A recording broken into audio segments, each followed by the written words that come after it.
Subscribe to our channel by clicking the subscribe button. Click the bell button and enjoy the latest uploads from our channel. Question number 21, following the collision of two train, दो trains का collision हुआ, बहुत सारे passengers उसमें मर गए, majority of them beyond recognition, बहुत सारे ऐसे थे जिन्हें रिकॉग्नाइज कर पाना बहुत मुश्किल था। अथॉरिटीज चाहती थी उन्हें हैंड ओवर करना उनके रिलेटिव्स को, बट रिकॉग्नाइज नहीं कर पा रहे थे। तो कोई आप एक ऐसी मॉडर्न साइंटिफिक मेथड या टेक्निक को बताओ and write the procedure that would help in the identification of kinship, जो हेल्प कर सकती है टू आइडेंटिफाई कि डेड बॉडी किसकी है या किसके रिलेटिव की है। That technique is DNA fingerprinting.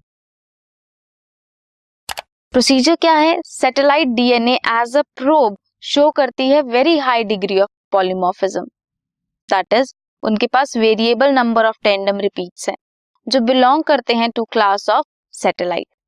DNA को मिनी सैटेलाइट कहेंगे। डीएनए आप बॉडी के किसी भी टिश्यू से लो, सलाइवा, स्किन, ब्लड, बोन, कहीं से भी लो, ऑफ एनी इंडिविजुअल, एक सिंगल इंडिविजुअल की, चाहे स्किन हो, हेयर हो, ब्लड हो, बोन हो, कहीं से भी आप टिश्यू लोगे, उसका डिग्री ऑफ पॉलीमॉर्फिज्म सेम रहता है। ऐसे आप डीएनए फिंगरप्रिंटिंग की हेल्प से पता लगा सकते हो कि बॉडी किसकी है या किसके रिलेटिव की है। This is question number 21।